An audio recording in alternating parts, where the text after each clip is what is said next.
Science. Selon une étude de McGill, le cannabis vendu en magasin pourrait toujours contenir des champignons toxiques.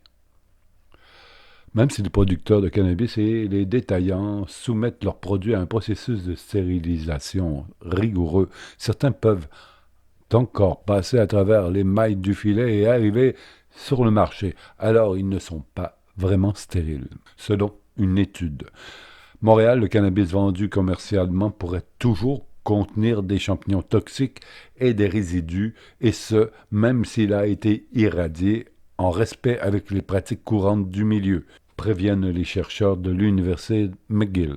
Jean-Benoît Legault, la presse canadienne.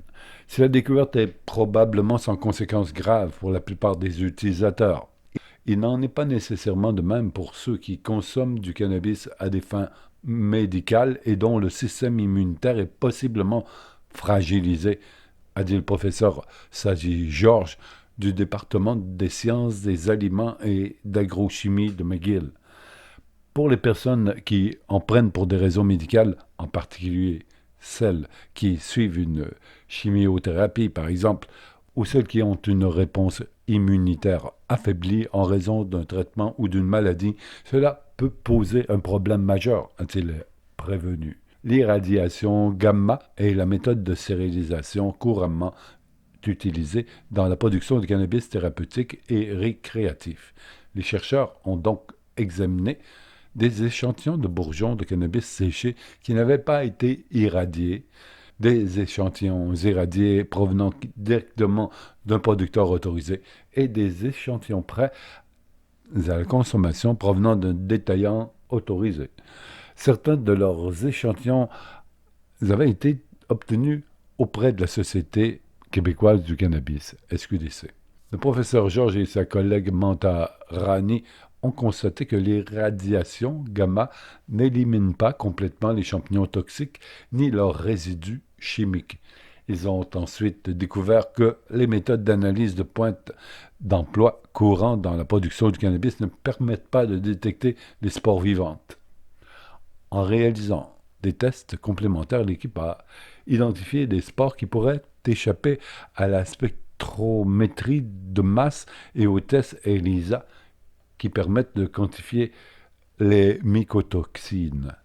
Selon les normes industrielles, l'échantillon peut passer le contrôle de qualité, a dit le professeur Georges. Mais ce que nous montrons à l'aide d'instruments avancés, c'est qu'il n'est pas complètement stérile. Ces éléments sont toujours présents dans l'échantillon, même s'ils sont peut-être au-delà de la limite de détection des normes industrielles. Il n'est pas ici question de négligence, a souligné le professeur Georges. Les producteurs et les détaillants respectent la réglementation et les normes en vigueur, mais il semblerait que celle-ci soit insuffisante pour assurer la protection des consommateurs plus vulnérables. Même si les producteurs et les détaillants soumettent leurs produits à un processus de stérilisation rigoureux, a-t-il ajouté, certains peuvent encore passer à travers les mailles du filet et arriver sur le marché alors qu'ils ne sont pas vraiment stériles.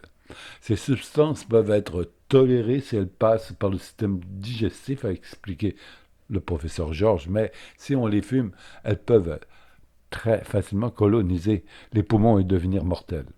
Fumer est donc très dangereux pour les personnes immunodéprimées, ce qui constitue une préoccupation majeure, a-t-il dit. Ce n'est pas vraiment bon non plus pour les gens en santé, mais nous partons du principe que vous ne constaterez peut-être pas d'effet immédiat chez eux comme chez une personne immunodéprimée. Les consommateurs qui pensent que le fait de fumer le cannabis détruit les substances potentiellement nocives se trompent, a rappelé le chercheur. Ces substances ne seront pas complètement détruites ou éliminées, a-t-il dit. Elles continueront à pénétrer dans notre système pulmonaire. Et il existe des preuves épidémiologiques, médicales, de personnes qui ont été exposées à ces spores fongiques et aux mycotoxines. Les travailleurs de l'industrie du cannabis pourraient aussi y être exposés, même s'ils n'en consomment pas directement, a ajouté le professeur Georges. On ne retrouve dans la littérature scientifique que quelques cas d'utilisateurs de cannabis rendus malades par des sports, a-t-il dit, mais le sujet n'a jamais vraiment été étudié en détail. Il se pourrait donc que le phénomène passe tout simplement sous le radar. Les bourgeons de cannabis contiennent des résines collantes qui favorisent grandement la contamination, a rappelé Mme Rennie par voie de communiqué. Comme les champignons sont omniprésents, nous devons resserrer la vigilance à toutes les étapes de la culture à l'entreposage, en passant par la récolte et la transformation, a-t-elle dit. Dans l'immédiat, a dit le professeur Georges, on devrait appliquer des règles de qualité différentes au cannabis récréatif et au cannabis médical afin de protéger les consommateurs vulnérables. Les chercheurs examinent par ailleurs diverses solutions avec des partenaires de l'industrie, comme le recours de bonnes bactéries qui empêcheraient les champignons nuisibles de coloniser les cultures. Les conclusions de cette étude ont été publiées par le journal scientifique Toxin.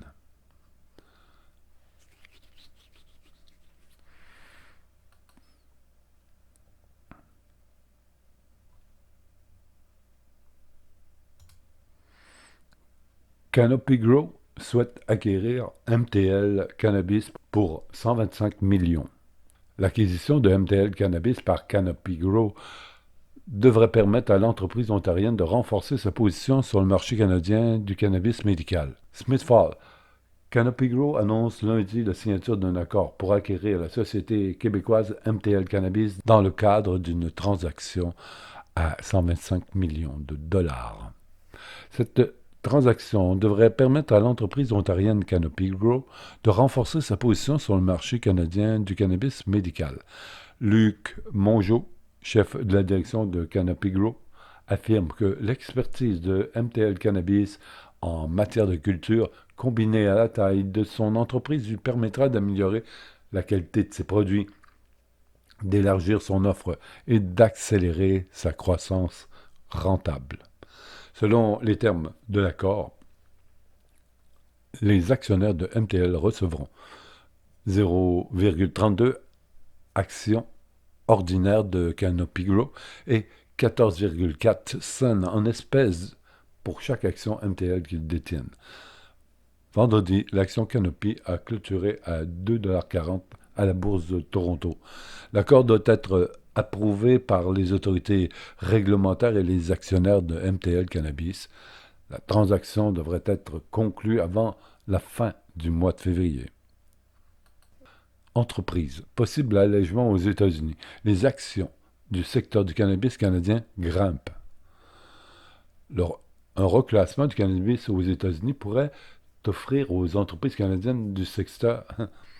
Un reclassement du cannabis aux États-Unis pourrait offrir aux entreprises canadiennes du secteur une occasion d'étendre leurs activités.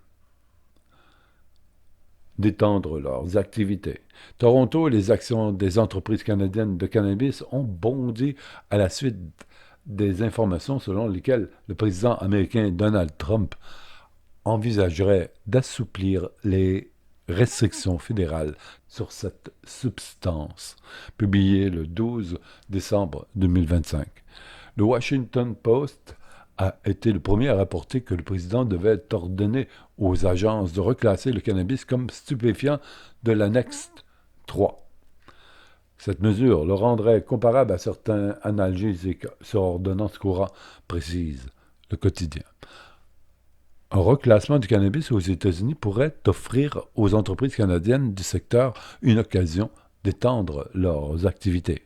L'action de Tilray Brand a grimpé de 44,35% à la bourse de Toronto vendredi, tandis que celle de Canopy Grow a bondi de 52,87%. L'action d'Aurora Cannabis a progressé de 19,04% et celle d'Organigramme Global de 16,81%. Bien que de nombreux États américains aient légaliser le cannabis à usage récréatif pour les adultes, il demeure classé comme stupéfiant de catégorie 1 au niveau fédéral, au même titre que l'héroïne et le LSD. Gouvernement du Québec, commandité extra, quatre choses à savoir sur le vapotage de cannabis. Au Québec, la consommation de cannabis est légale pour les personnes âgées de 21 ans et plus. Faut-il en conclure que l'usage du cannabis par vapotage, par exemple, est un geste sans conséquence? Pas si vite. Les produits de vapotage de cannabis comportent bel et bien des risques pour la santé et la sécurité. Or, votre jeune les connaît-il? 1. Le vapotage du cannabis est populaire auprès des jeunes consommateurs. Plus discrète, moins odorante, moins compliquée que les autres modes de consommation, plusieurs raisons peuvent expliquer l'attrait grandissant des jeunes pour les vapoteuses de cannabis, communément appelées wax pen. Cela peut avoir pour effet d'augmenter la quantité consommée ainsi que la fréquence d'utilisation et, par le fait même, les risques pour la santé. Par exemple, certains jeunes sont portés à sortir leur vapoteuse à des moments et dans des lieux où ils n'auraient pas consommé de cannabis normalement. Parmi les Québécois âgés de 15 à 17 ans qui ont consommé du cannabis dans les dernières années, 66% ont expérimenté le vapotage. 2. Les vapoteuses de cannabis ne sont pas accessibles aux jeunes consommateurs sur le marché réglementé. Néanmoins, les vapoteuses de cannabis peuvent être achetées facilement sur Internet par de jeunes consommateurs, notamment par le biais des réseaux sociaux. Elles sont aussi susceptibles d'être livrées rapidement à leur domicile sans vérification. Les saveurs, les couleurs et les formats attrayants des vapoteuses sont destinés à séduire les ados et peuvent avoir pour effet de masquer les dangers liés à leur usage. 3. La composition réelle des produits de vapotage est difficile à connaître. Bien que les dispositifs de vapotage de cannabis puissent paraître inoffensifs, il n'est pas possible de connaître avec exactitude ce qu'ils peuvent contenir. En effet, les vapoteuses de cannabis provenant du marché non réglementé n'affichent pas nécessairement leur concentration réelle en THC, tétrahydrocannabinol. Or, le THC est le principal ingrédient actif responsable, entre autres, de l'effet perturbateur associé au cannabis. Plus sa consommation est forte, plus le risque de subir des effets secondaires indésirables est élevé. De plus, les produits de vapotage du cannabis contiennent d'autres composants, dont des diluants. Selon certaines études, lorsqu'ils sont chauffés, ces derniers se dégradent en composés nocifs pour la santé. 4. Vapoter du cannabis est risqué pour la santé. Quelle que soit la substance inhalée, qu'il s'agisse de nicotine ou de cannabis, le vapotage est associé au risque de développer une maladie pulmonaire grave. Cette dernière peut mener à l'hospitalisation, bien qu'on en ignore encore les causes exactes et les effets à long terme sur la santé. En raison de la forte teneur de THC de plusieurs produits de vapotage de cannabis qui circulent, ce mode de consommation augmente le risque de développer une dépendance ou un trouble de santé mentale. À ces risques connus s'ajoutent toutes les complications auxquelles s'exposent les jeunes en consommant cette substance. Intoxication, ingestion accidentelle, complications cardiaques, hallucinations ou psychoses, problèmes pulmonaires, anxiété et dépression, consommation problématique, etc. Il est important d'en parler. Comme bien des jeunes de son âge, votre ado cherche probablement à vivre de nouvelles expériences. Même si votre enfant ne présente aucun trouble lié à sa consommation, en tant que parent, vous pouvez l'aider à faire des choix éclairés. Pour ce faire, discutez-en franchement et ouvertement avec lui. Ottawa et les provinces ont engrangé plus de 5,4 milliards depuis 2018. Taxes sur le cannabis. 5 milliards.